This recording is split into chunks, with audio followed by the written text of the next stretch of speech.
performance, we make it super complex, but what really matters is a lot of people have the skills to execute it, but they let the external get in the way.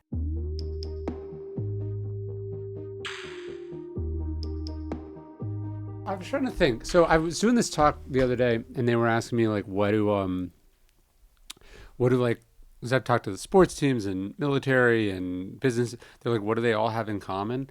And I think I said something close. I didn't say they're all trying to win the inside game, but that was more or less my answer, which is like, I think people would think they would all be focused on whatever the very specialized thing they do is, whether it's like building buildings or blowing them up or like winning, Yeah. you think that they would spend all their time thinking about like the technical task before them, but it's almost always mental performance side of things.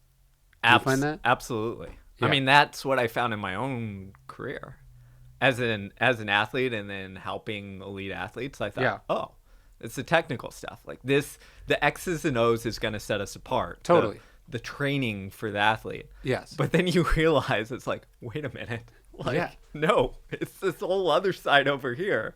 I've got to learn this or else I'm going to be in trouble. Yeah, it's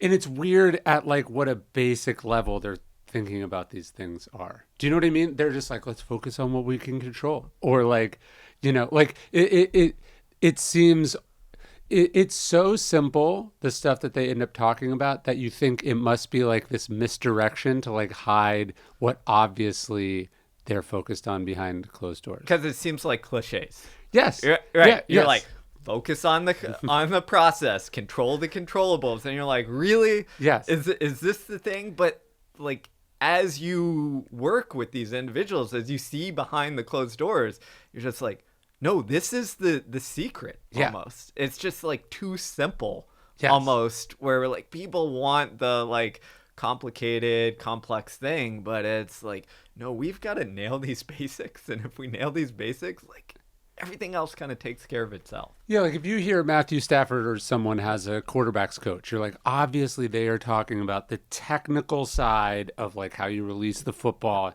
blah, blah, blah. And it's mostly that stuff. It's kind of weird. I think in my work with elite athletes, so what I learned quickly is that my job when I was coaching them was to keep them from doing dumb things. Okay. So like 90% of the coaching was like, make sure they don't get in their own way. Yes. Or get in their own head, Or which get in really their means own- that. Yes, Yeah. exactly. Yeah. And I think what all these kind of cliches are like keeping the main thing, to use another cliche. Yes. It's like, what really matters? What do we really need to focus on? Because it like keeps everything else, that might get in their way, that might cause them to overthink, that might cause them to overthink and then they choke. Yeah. Is like those things. No, I gave a talk to the coaches of the Los Angeles Rams, and that's one of their things, is keep the main thing the main thing. You're like, you're being paid tens of millions of dollars to keep the main thing the main thing. You needed a reminder of that, but apparently you do. And I'm not making fun of it like, oh, they're at this like basic level. It's I'm saying the opposite. I'm saying that at the elite, it's like the horseshoe. At the elite level, they're being reminded of the same thing that a coach might be telling like an 8th grade basketball team. Absolutely. Yeah. It's what it is. I mean, I spent 10 years of my life working alongside Carl Lewis, who is like, one of the greatest athletes in history. Mm-hmm. And the thing that I observed is he's literally giving the same advice that I remember like my high school sprint and track coach giving. Yes. Because he realizes that it's like, what matters? Show up. Stay in your lane, which means like keep the focus on you, not everyone else you're competing against. Yes. Execute the things that we practice. You need to do this, this, and this, and this. And he's telling this to people who are among the fastest humans in the world. Yes. And at first you're just like, wait a minute, like, shouldn't there be some complicated thing? And it's like, no, like performance, we make it super complex, but what really matters is a lot of people have the skills to execute it. Yeah. or the talent to do it, but they let the external get in the way. They let, the chase for achievements or the shiny object like distract them. They let the comparison to that competitor like get in their head. Yeah. And all of these mental things are essentially to get you to focus on what actually matters and what helps you show up on game day or race day or when it's time to perform. Yeah, and when you look, it is interesting when you look at the people who don't make it or have trouble. It's usually pretty like basic things that get them into trouble. It's like, oh, they were just out partying too much, or they were late, or they had a bad attitude. You know what I mean? It's obviously there's also injuries and whatever, but it's usually not that they technically could not do the thing. Yeah. Like, or they wouldn't have been in the ballpark literally and figuratively to begin with. So a couple years ago when I was coaching college track, right, I collected all this data. And track is great because you can collect data like crazy because everything is measurable, right? Yes. And it's the same thing over and over again. Yes. It's not like a football game where there's an infinite number of possibilities. You can compare like against like in those sports. Exactly. And you have a clear outcome of did I get faster or not? Right. So I tracked all this data on everything, everything the watches would give me, everything their training data would give me. And I said, okay, what was the best predictor of performance? Who showed up to practice consistently? That was it. Like over all the like mileage and zones and heart rates and HRV and all these things that you're like, oh, this is fancy. It's like, did you show up to practice? More than other people, chances are you were going to improve. And it sounds like so freaking basic. Yeah. And when you tell people that, they're like, okay, yeah. But then you look at the research in academics. So my wife's a teacher, so I spend a lot of time talking to her about this stuff. And you look at one of the best predictors of academic success is like, did you show up to class, like in college? Right. Attendance. Attendance. Yeah. And we're not saying you're going to attend and everything's going to be great, but it gives you the opportunity to learn and flourish, just as it gives you the opportunity to, be able to learn, grow, develop athletically. Yeah, well, it's like it's necessary but not sufficient. Yeah. But like if you're not showing up, you're not going to be good at all. Like, yeah, it's interesting. I did this book with, who Paul Rabel is? Lacrosse. He was saying that when he was in high school, I think, some D1 coach came in and said, like, who here wants a scholarship to play college lacrosse? And all the kids raised their hand. He's like, I'll tell you what you'd have to do. If you do this, I promise on my life you will get a college scholarship to play lacrosse. And he said you have to do 100 shots a day. You have to just 100 shots a day every single day. And that seems so basic, and it is so basic, but you're just not going to do it. You know what I mean? Like you go, okay, I'll do it. And then you do it for a while and then you stop or you start to make excuses. But if you're the kind of person that actually commits and say, hey, I'm going to do this thing every single day, chances are you are also going to be doing all the other things that you need to do to be successful at that. Yeah, which gets that, again, if you look at predictors of performance, actually there was a wonderful study that came out recently that looked at Olympic athletes versus those who fell a rung or two short. Yeah. Right? And what they found, it was long-term studies. So what they found is that when they were younger, if they had that intrinsic motivation, meaning like joy, the process, like showing up because I want to master this, right? Yeah. Versus I just want the scholarship. I want the accolade. The higher the intrinsic motivation, the higher the likelihood they made it to the highest level. And all that comes back to is those are the people who are going to show up. And in fact, you look at, again, research outside of sports. I talk about it in the book a little bit.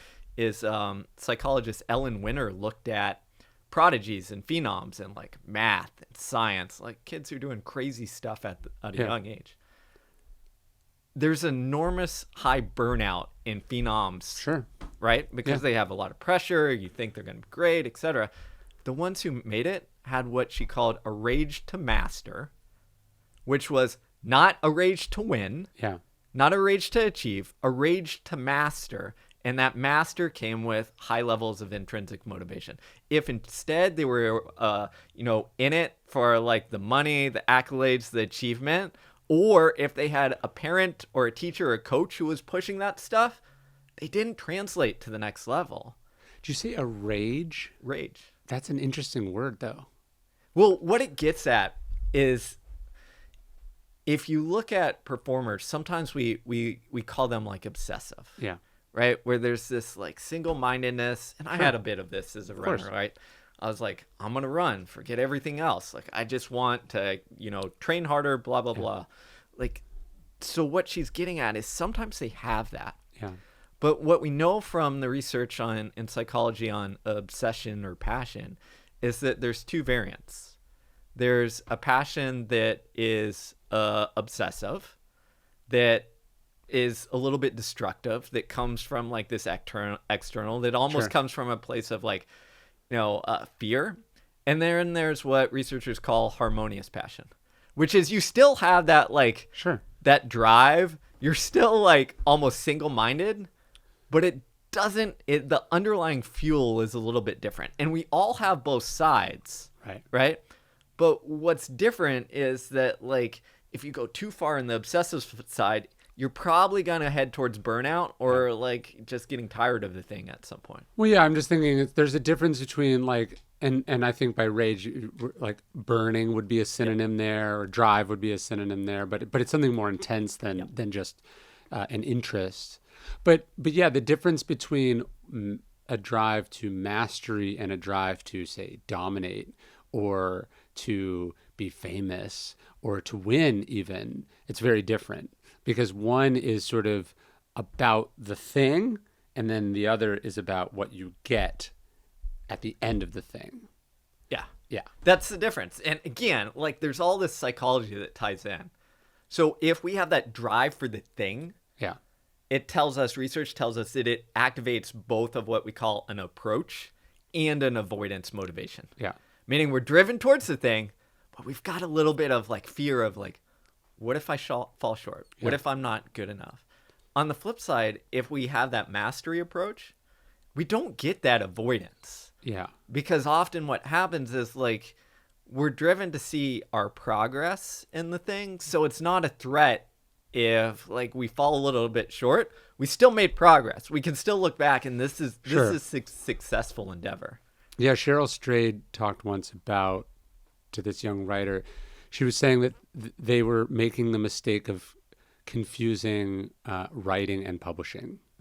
And, if your rage is to be a writer, that's a good place to direct that energy. If your rage is to if your rage is to write versus your rage to be a writer, those are very different distinctions, right? So we're talking about the noun versus the verb. Yeah. And if you like doing the thing, having done the thing is a byproduct of it. If you like having done the thing or being recognized for doing the thing, you're going to, I think, often get obsessed with things that are outside your control. You're going to get distracted easily. You're going to look for shortcuts even. But if the goal is like, hey, I enjoy being in the middle of writing a book versus I enjoy the publicity tour for a book, those are very different states of mind and being. Yeah, absolutely. I think that's the crux of performing. You have to care and care deeply. But if it intertwines too much, right? Yeah. You start getting distracted by the shiny objects and your ego starts going like, oh, like I care about the publicity. I care about the recognition, the fame. And that can get in our way. Yeah. It's true. It's true. It's if you're trying to be an athlete or a writer or an entrepreneur or whatever for the end state, that's a tricky proposition because either it's got to go really well, like you better get really lucky, or you're gonna have trouble. Like I think that's an you would think that millions of dollars, fame, etc., would be a sufficient motivation to get through the shit of whatever it takes to become a master at something, but it's actually not, because it's so demoralizing. That you get so lost in the day-to-dayness of it. If you don't actually like practicing, if you don't like doing the thing, if you're not thinking about it when you're in the shower because that's what you think about in the shower, not because someone said you better be thinking about it in the shower, I don't think you're going to have you're not going to have the motivation to go the distance and to get through the thing.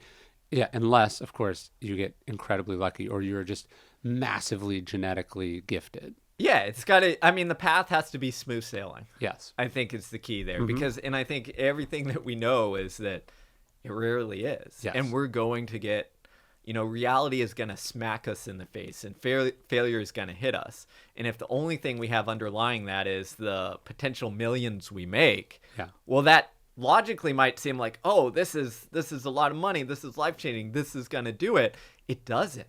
Yeah. And we have decades of both research and then if you look at like whether it's historical or if you just look at examples, like they also tell you that this is enough. Or if you talk to those professional teams that both of us have, they'll tell you that, hey, we might be paying this person, $5 million, but that's not enough to motivate them to like go home and read the playbook every day. I know. Isn't that crazy that at that level, it still comes down to like, are you willing to do the work or not? And a contract that's 50 or 100 times bigger isn't the swing vote there. You have to just like doing it.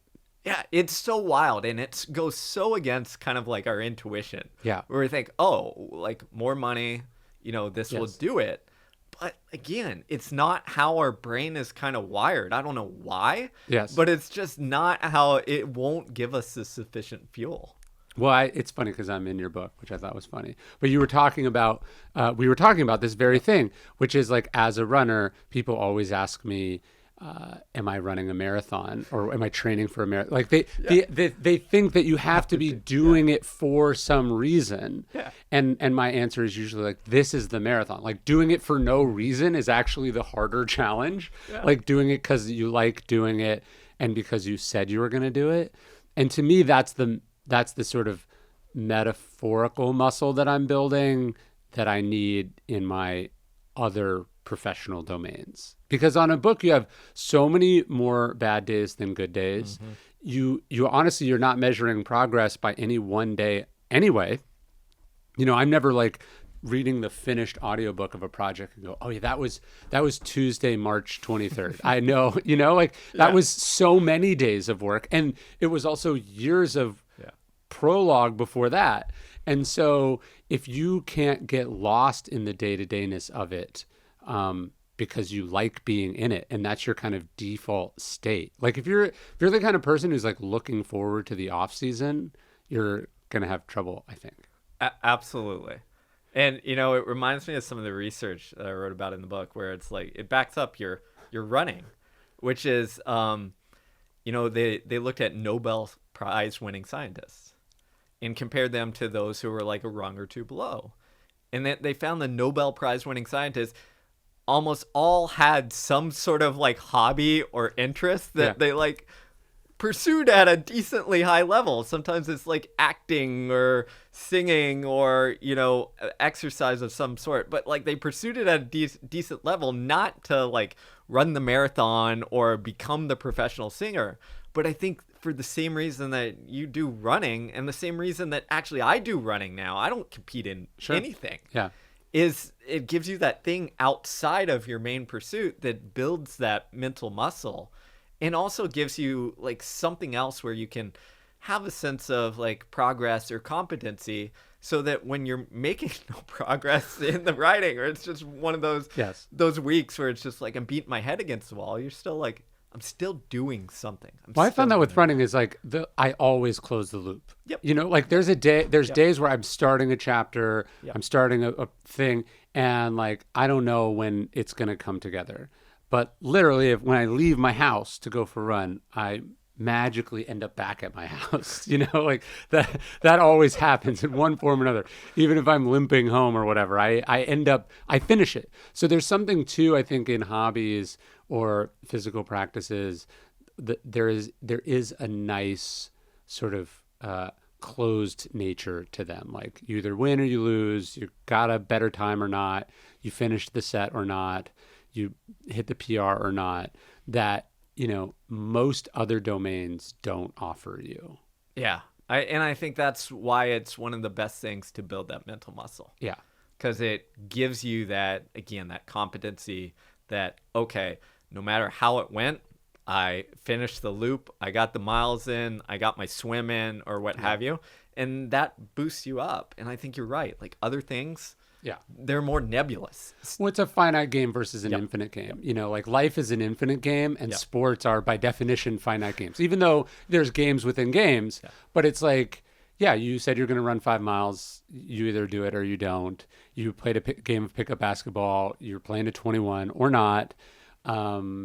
You went for the bike ride, whatever it is, right? Like even a cold plunge, you're like, I'm going to get in for 2 minutes. You either do it or you're not. It's measurable, quantifiable, and it's clarity. There's clarity. And in most other projects, like building a business, building a brand, I don't even know, just like improving yourself, there's just a vagueness inherently, and an infiniteness to it.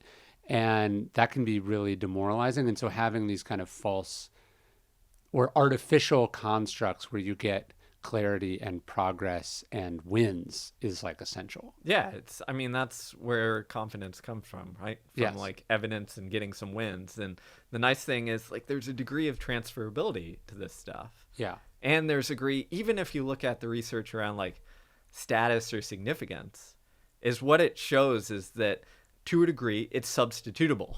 Yes. Meaning if we have like if we're more complex of a person, in our writing isn't quite going as well, but we're still showing up and getting our run or our exercise in, or we're still showing up and doing whatever our hobby is, interest is that research tells us that like our brain kind of switches and says like, okay, we'll just say this over here, we'll still show up at it, but we're going to take a little of that like feel good, self-competency, self-efficacy from this over here. Yeah. To keep you like motivated enough to get through the rung in the thing that's not going well.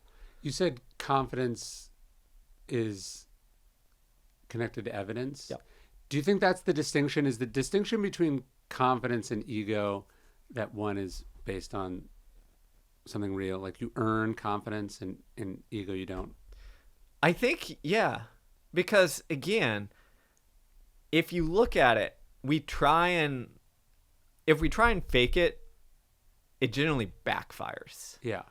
Because our brain is like smarter than we give it credit for, right? In some instances. But the example I like to use is if you sign up for a marathon and you haven't done the work, you might, on the starting line, you might be able to like, I got this, I'm good. You're hyping yourself up. But as soon as you get a couple miles into that, reality's going to smack you in the face. Sure. And all that like fake confidence didn't do anything. Yeah. Right? Sure. But if you've like put in the work, you put in the miles, you've got that evidence and not the ego, what happens is you have appreciation for the thing. And then when you get to those tough miles, you have something to anchor yourself and go back on where it's like, I've done this before. Yeah. I've done this before. I've been in this situation. Here's how I navigate it. Yeah. I think that's an interesting, so it's like, how do you know you can do something if you've never done it before? Right. That to me, that's like how did I know I could do my first book, or how does someone know they could start a company or, run for public office? That it's like, we know, okay, confidence is based on like having done things before. And then there are these tricky cases where you're like doing something you've never done before. What are you drawing on? Sometimes ego can be sort of a hack there because you're like, well, I'm the best. Everyone loves me. Of course. Like, or you totally underestimate how difficult something's going to be. So it protects you. So I think sometimes people think ego is beneficial because it sometimes gets people in rooms or situations that they have no business being in. But I like to think that when you're taking on something challenging, what you're able to draw on is analogous situations or sort of meta qualities. So yes, you've never technically done this thing before, but you've done other hard things, or you're like, I'm the kind of person who asks questions. I'm the kind of person who doesn't quit. You have sort of adjacent confidence that allows you to be confident, but not certain that you can do it. Ego is like, of course I can. Yes. And confidence says like, I think I could pull that off. Yeah.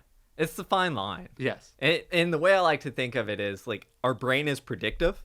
Mm-hmm. So when we set up those predictions, what is it going to draw on? Yes. is it can draw on either you've been there before or maybe you haven't, but you've built up this repertoire of, I've done hard things before. I've been in maybe not the exact situations, but I've been in similar anxiety-inducing situations. So, for instance, when I started speaking for the first time, what do I pull on? I'd never spoke in front of thousands of people, but what do I pull on is like, hey, I've run in front of thousands of people. Sure. Yeah. And even though it's not like me speaking, it's still being in a, you're in the limelight, right? People are looking at you. You're on national TV or whatever have you. It's like still the pressure is similar enough. So your brain goes, okay, like not exactly, but we've made it through this. Yeah. So I'm going to pull on this and use that. And I think that's where that confidence piece comes from is it's like evidence doesn't always have to be direct. But if you can give yourself enough, like you've got the circumstantial evidence. Exactly. It's like close enough stuff. Then your brain can pull on that and be like, okay, we've been in similar situations. We'll take this on as a challenge instead of like maybe retreating and taking this as a threat. But I think, to me, confidence has an awareness of strength and weakness. Absolutely. Where ego is like, I'm great at everything. I'm the best. They love me everywhere. So then, you're about to be on national television and you don't prepare because you're good at all these other things. Of course, you're going to be good at this. And then you step into this new medium, which has its own rules and its own logic and its own challenges. And then you're like, oh, shit. Right? And that's when you get humbled really quickly. But confidence says, hey, this is a tough thing I'm about to do. Here's the strengths that I'm bringing to the table. And then here's all the things I don't know. And so I'm going to talk to a publicist. I'm going to call someone who's done this before. I'm going to watch footage of other people. Like, so if you don't have, if you have only the awareness of what you're good at, you stay as you are. Yep. If you couple that awareness with a sense of your deficiencies or weaknesses, then you get to work on those things. And then you not only sort of step up into the challenge, but you become better for having wrestled with that challenge. Absolutely. If you're not aware of your weaknesses, then they come as surprises. And then what happens, reality smacks you in the face when it hits you. And then you go from, I got this to your brain's in freak out panic mode. I mean, that's exactly. I have a good friend who's in special forces, who was a former athlete of mine who I coached. And he told me, well, going through, the training is like, you'd have these people who you could just see they acted so confident and had this ego of like, I'm the man, I'm going to figure out anything. And then you had this other set of group was like, hey, I'm really prepared in this area, but here are my weaknesses. Here are the areas I'm going to struggle. These are things I'm nervous about. Yes. Yeah. And he said, inevitably, when they drop you off in the woods in the middle of nowhere and you got to do all this crazy shit, he said, it's the people who were aware of their weaknesses who came out on the other side. Interesting. Because they knew and they didn't freak out. They didn't go from like, okay, this is hard to panic, I don't know what to do mode, because they knew, hey, if this comes up, I'm going to have to like use everything I got to navigate it. Well, the other person who just had the ego there, when it came up, it was like a surprise. It's almost like their brain goes like, hey, wait a minute. This one's supposed to be hard. You were supposed to take care of everything. Yeah, going from certainty to uncertainty is very rattling. Bingo. But if you're starting with some uncertainty, you're like, I don't know how it's gonna go, but I'm ready for whatever it throws at me. Versus like, this is gonna be easy. Yeah, that's it. Yeah, there's I talk about this in the Discipline book. I think Floyd Patterson loses one of his title fights, and he said, in retrospect, I knew I was going to lose because I stepped in the ring and I didn't have any nerves. Like he was just like, I'm the heavyweight champion. Who is this person to challenge me? And to me, I've always thought that that's actually what the story of David and Goliath is supposed to illustrate. It's not little versus big. It's overconfident versus sort of courageous, like David doesn't know that he can win. He just thinks maybe he can, and that's very different than Goliath, who thinks I'm invincible. I think our biology backs it up. Yeah. Because if you look at that in exercise psychology, sports psychology, we call it like arousal. Meaning if we have no arousal, no nerves, like that's our brain essentially like being like, why do we need the extra juice? Why do we need to be prepared? Sure. You got this. Yeah. You don't need that stuff. Yeah. If we have too much, it's like our brain goes into like, hey, flee, play dead, like, Sure. Yeah. faint, whatever it is. You can't handle anything. If we're in that sweet spot where it's like, hey, I'm prepared for this, but it's still going to be difficult. I'm still going to have to bring my A game. Yeah. You generally get that middle zone of arousal, which, again, biology tells us is a little bit more adrenaline, a little bit more testosterone, a little bit of cortisol, but that prepares us for the action. Right. Versus if we have none of that, no adrenaline, we're screwed. Or if we have too much cortisol and none of the other stuff, we're screwed as well. Yeah, and it's kind of like you're supposed to get to a place where you can manage. You're not supposed to get to a place where you eliminate the nerves or the feelings or the worry or the stress. You're supposed to get to a place where you can manage it, where you're comfortable with it. You can turn down the volume on it. But if it's not there, that's not a good sign either. Yeah, absolutely. That's I had a good friend who told me that they knew it was time to retire from sport when they'd show up for the games and feel nothing. Right. Because they knew they weren't going to perform at their best. Yeah. And they knew that for whatever reason, like, they tried a bunch of things, but the sport wasn't giving them that edge where it's like, okay, I need to be in that spot. Yeah. And I can't get myself in that spot. Yeah, there's a kid that works for me. And his name's Billy Oppenheimer. He's doing his first book, and I was like, "When are you going to send me this book?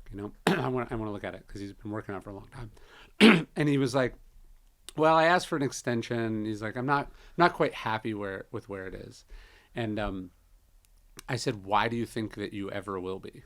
Like what I was like, what you think? Do you think anyone is ever happy with it? And so there's this tension between like, oh, it's good enough. Right? That's not obviously a good attitude. But there is, if you haven't done the thing before, maybe you think that the other people don't have nerves, or that it comes out fully formed or totally comfortable for everyone else, and it doesn't. Like you hear stories about performers that are like throwing up before they go on 40 years into it. I was like, I'm not happy with it the day it comes out.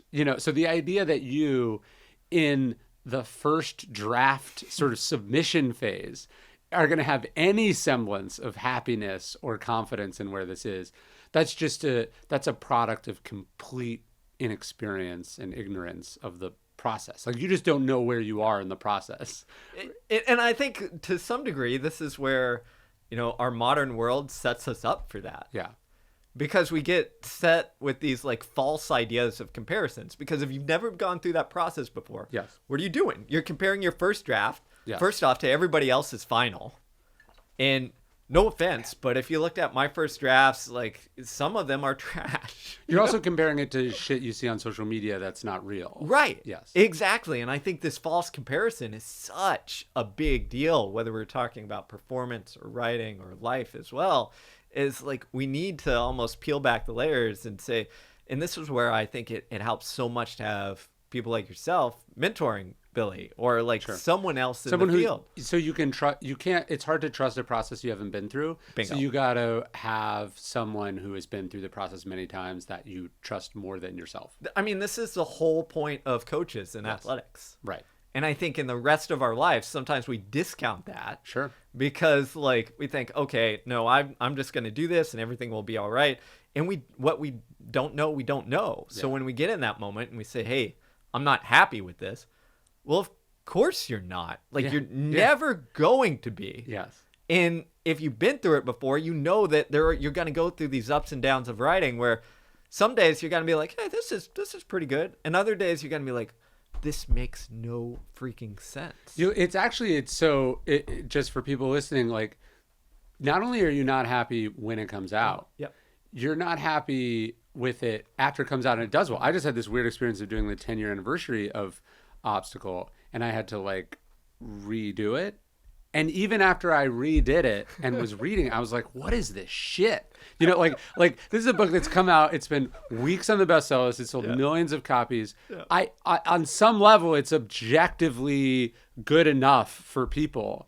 And instead of becoming more satisfied with it as time has gone on, I'm actually less satisfied because that is an element of progress, which is that you should be less pleased with what you were capable of earlier. So you don't even get the retroactive sort of security of like, that was pretty great for 25 or 24, like, because you can't even conceive of that anymore. You're actually holding where you were then to the standards you have now. So you're never good with it. Yeah, this is why comparison is so detrimental. Yeah. Because I do the same thing. And whenever I have to go back and read like an early book or early draft of something, I'm just like, oh my gosh, like, I don't want to talk about this. Like, this and this, like, that was really poor writing or bad example or something. And you just go over and you're like, I could have done this, and this one. But that's just part of the process. Yes. Seneca's line, and he was probably the most famous playwright of his time and philosopher. He says, when I think of some of the things I've said, I envy the mute. And you're just like, I didn't just do that and think it was good. I published it in print. Yeah. What the fuck was I thinking? And you're just mortified. Like it is an excruciating privilege to get to go back and look at something you've done that's done well. Because even then you're just like, what is this? Because, and by the way, if you're not having that, you're either egotistical, delusional, or complacent. You know what I mean? Because you should have you should be capable of more now than you were then. Yeah. And I think what you're getting at is it's like the central tension of performing, which is if you don't have that, it's the ego or complacency, and that's a bad thing. Like you're not going to learn and grow as a performer, right? If you have so much of that it's paralyzing, where you say, okay, I'm never going to write anything again because, this isn't good enough. I can't hold myself to the standard or what have you. Like, that's paralyzing as well. Yeah, you talked about Harper Lee in the book. Yeah. And there's those tragic cases of someone who did something so good the first go around, or even if it's not so good, that it was so popular the first go around that you get in your own head and then you become incapable of doing the thing that you were quite easily able to do not that long ago. Yeah, that's a fascinating example. And again, the research backs this up. There was a study I talked about on one-hit wonders, and they looked at writing, and in this case, cookbooks that did really freaking well. And the better that like first author cookbook did, like the less likely they were ever to publish anything else. And when they looked at it, why? It was that identity piece. Yeah. It's like, how can I measure up to this? Yes. Like, how can I hold myself to this standard? Like, I can't do it. And what happens in that case is, it's the same on the athletic field, is you move that first book where you don't have those expectations, right? You often are free to perform. Yeah. And then once you have all those expectations on you, for some people, it just like makes it is a pure fear threat. If I put this out and it doesn't measure up, it's not that like I failed at writing this book or the sequel or whatever. It is literally, I am a failure as a person. Yeah. And that paralyzing thought prevents people from getting back in the arena. Yeah, there's a kind of a Goldilocks space where you want to be you don't want it to flop, and you also don't want it to be like a chart-topping, world-dominating success. You don't want to strike out in your first at bat, whatever you're doing. And you also don't want to hit like a walk-off grand slam. You want just like a solid single or maybe a double, just enough that they don't pull you from the game, but that you're not in your own head about how you follow that up. It's exactly. Like, I'm doing the thing now. Yep. I can do it. That's what you want. Yeah, it's the expectation effect. And again, if you look at in sports, like the heart of choking in sports is we don't choke in practice, right? Yeah, right. Yeah, the yips, they can do it at home very easily. At home, literally, and I've seen this. You take people with the yips, you put them on the mound where no one's watching, and it's like, 95-mile-an-hour fastball straight down the middle. Yeah. You put them in the game, it's like, it looks like, a junior high baseball player throwing. Mm-hmm.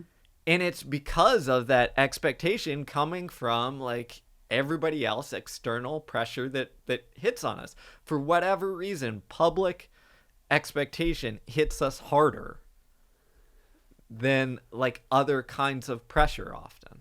I've been thinking about this recently. What do you think the difference between self-awareness is and self-consciousness, because self-consciousness strikes me as the enemy of almost all kinds of elite performance, creativity, etc. When you're in your own head of like, how are the, that's the enemy. And yet also like a lack of self-awareness is the downfall of so many people. I think it's a curiosity versus a threat.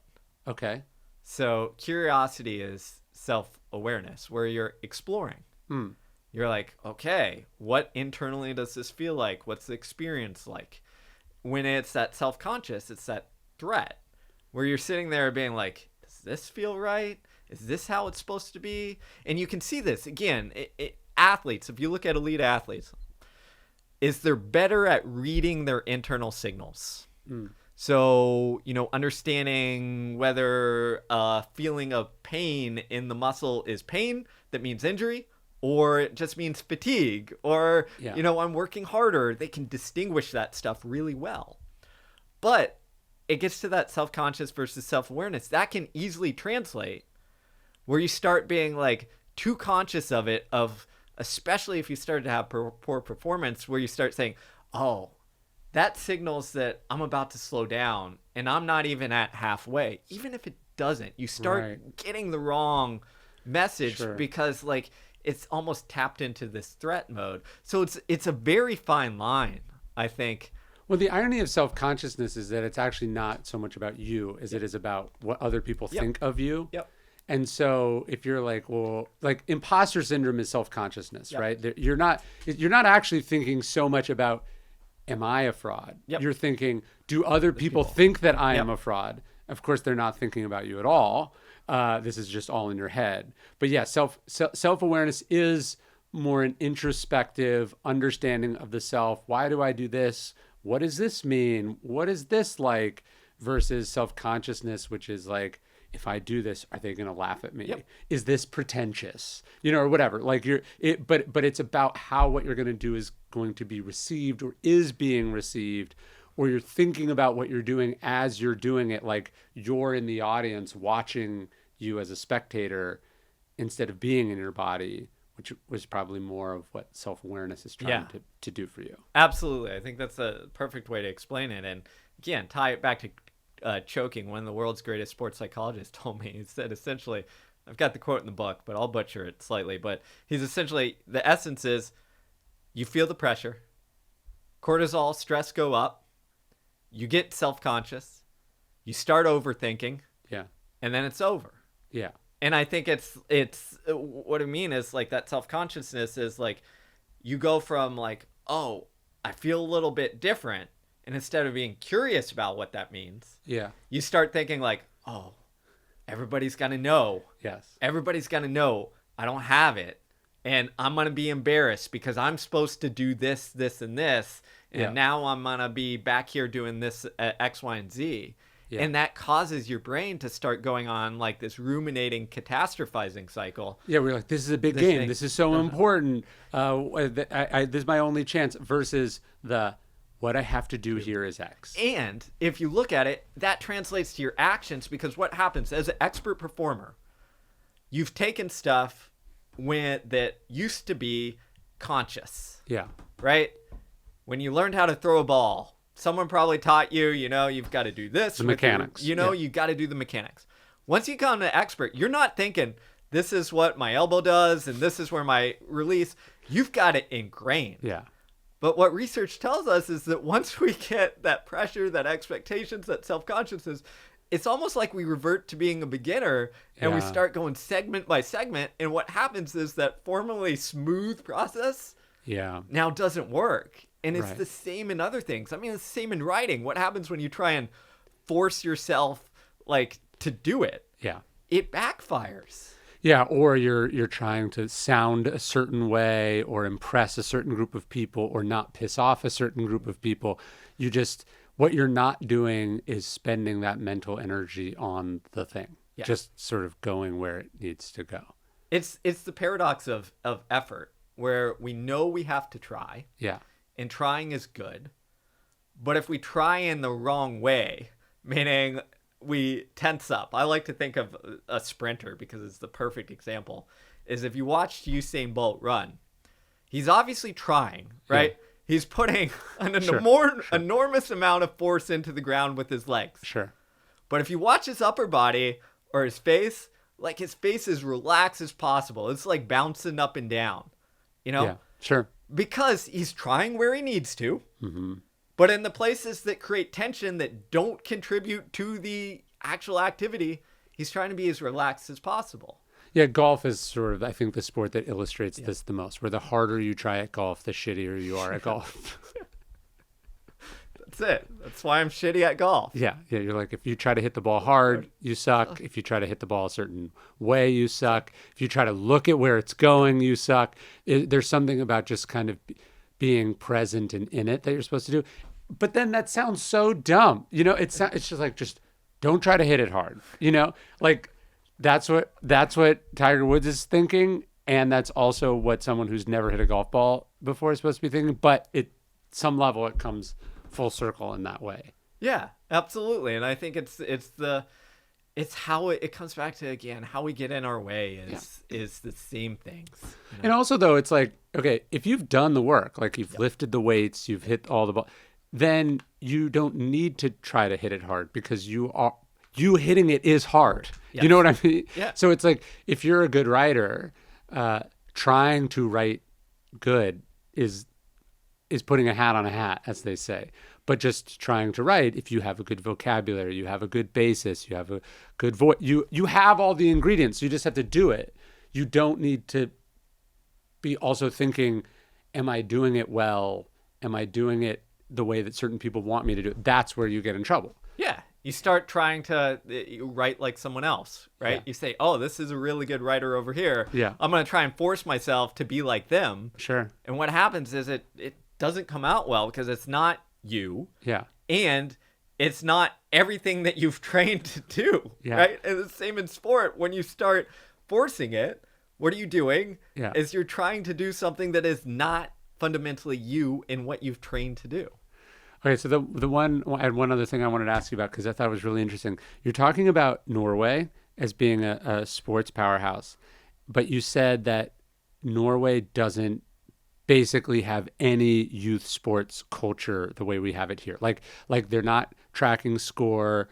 They're like that. It's just chill for kids. So that seems like not how it's supposed to go. So walk me through that. Absolutely. So if you look at the U.S. culture, what it is it's all achievement focused and then like elite focused, meaning how do we find the talent, like specialize them early, put them in the best put leagues. them in the best everything so that they come out on top. Yeah. Norway is the opposite. I think there's no keeping score before a certain age. Yeah. Everybody gets a trophy, regardless of winning or losing. There's no national competitions until I think it's over 13 or 14. Okay. Meaning everything's like local, just for fun. Yeah. Rec league for fun, right? Yeah. No travel teams, none of that stuff. Their motto is fun for all. Okay. Yeah. They are enormously successful at the elite level. And we're talking winter sports, obviously, but also, summer sports as well. They have a number of athletes who are the best in the world. And you'd think like, well, how does that youth model support elite development? Yeah. But what it does, and it comes back to the things we talked about earlier, is that model, it supports intrinsic motivation. Yes. Meaning you're developing a love for the sport as a whole. It keeps more people in it. So one of the things so you're not quitting at 9.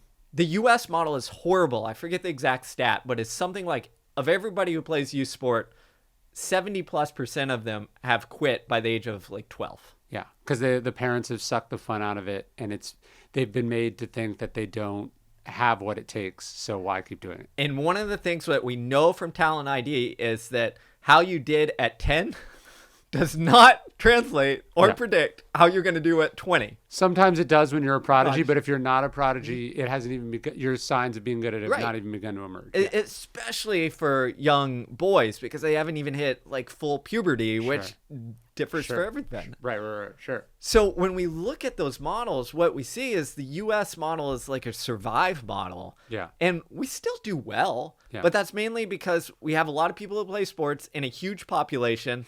and we emphasize it. So like the people who survive are still going to be pretty good. Yeah. Norway has a tiny population, so they have to like maximize, who they have. During COVID, they talked about invisible graveyards, which is a concept I think about all the time. Just like things that didn't make it, people that didn't make it, ideas that didn't make it.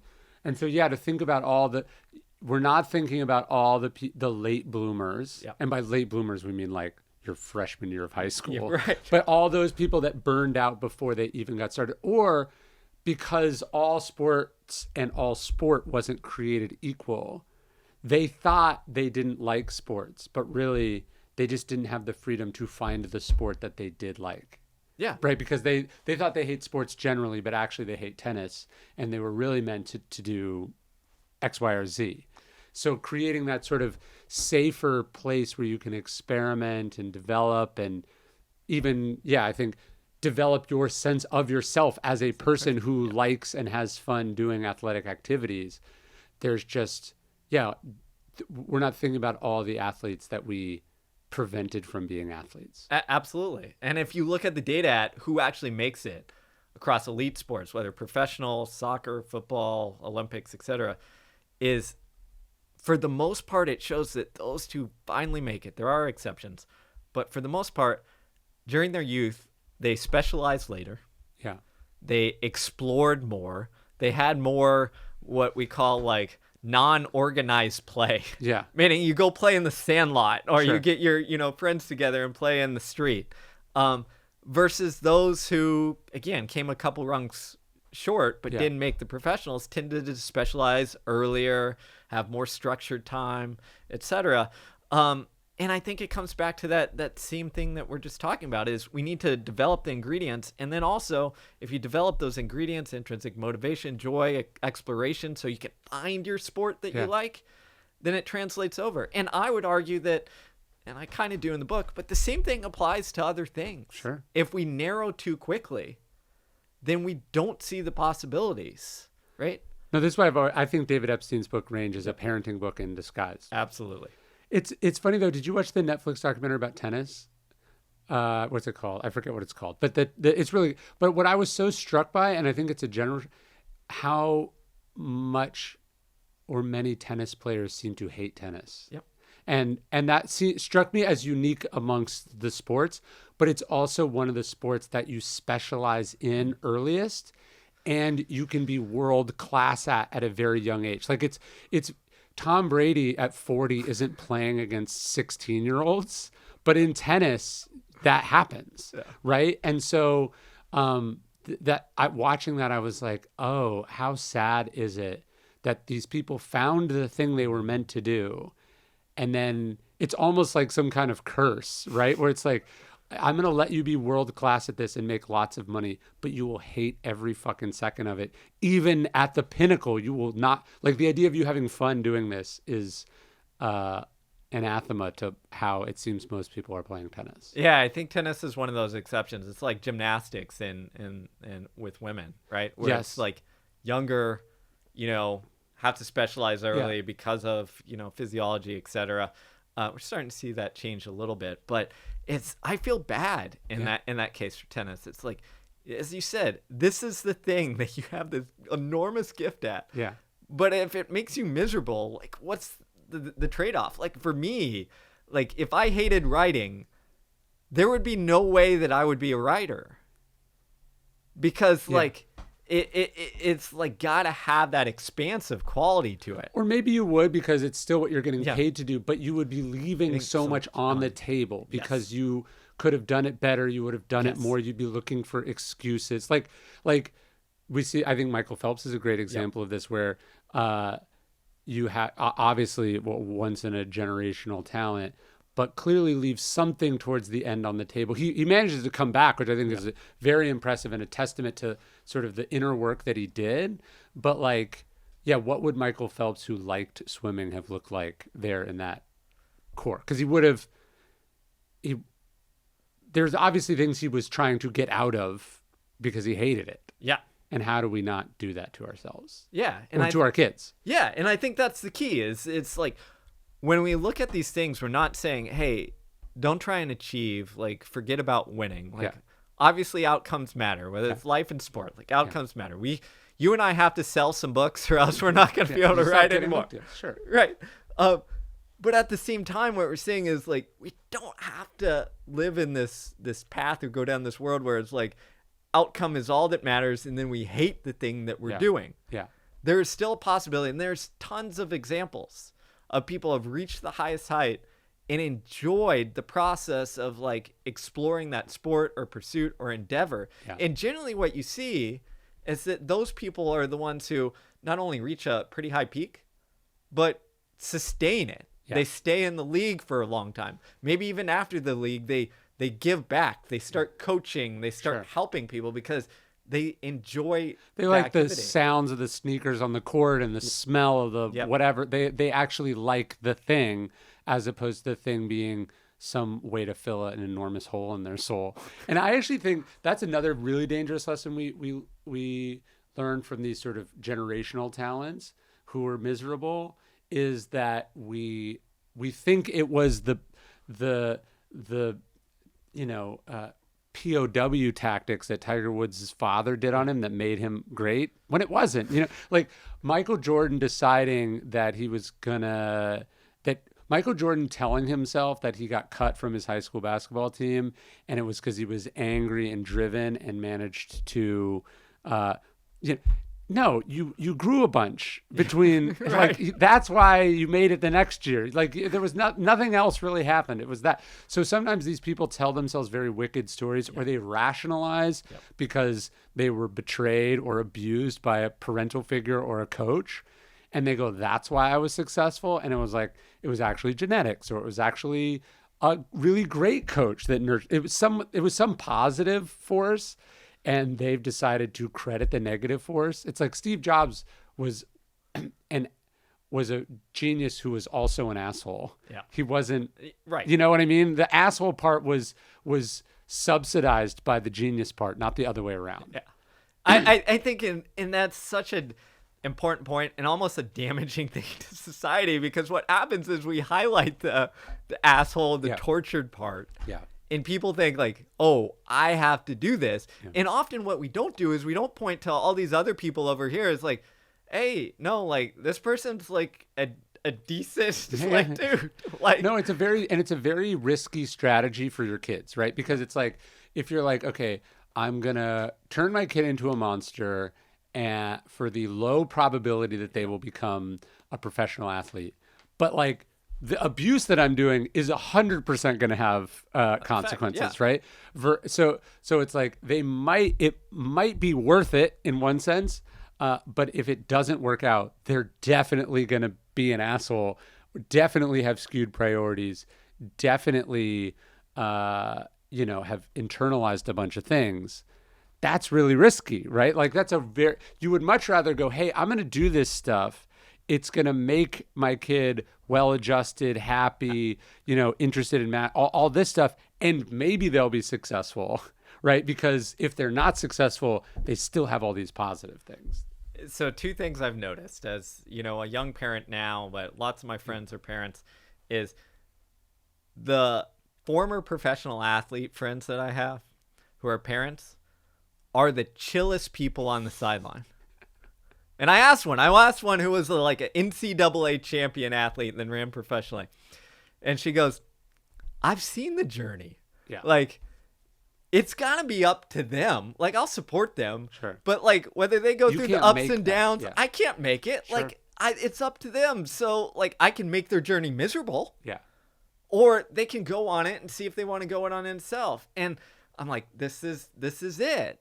And then the other thing this reminds me of is there's actually, not on kids, but there's data on this, is a couple years ago, some researchers looked at coaches in the NBA, and they categorized them into, like, essentially how, like, abusive they were, sure. Right? Yeah. If they were, like, the old school Bobby Knight type. Yep.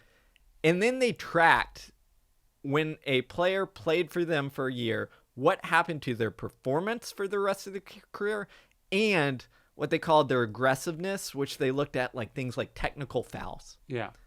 And the title of the study was called Scarred for the Rest of My Career. Because what they found is if you spent time with this like asshole of a coach. Yeah. You started the rest of your career, performance dipped a little bit, Interesting. and you 'Cause started. picked up bad habits. Yeah. Yeah, Bad priorities. you kind of thought this is the way, this is how I have to do it, so I'm going to be more aggressive, so I have more technical fouls, I have these bad habits because like I was coached out of fear, and it impacts us. And if that happens to guys who are already in the freaking NBA, what do you think is happening to like, you know, little Johnny or Susie running around the, you know, the soccer, you know, pitch or what have you? No, that's amazing. You want to go check out some books? Yeah, let's do it.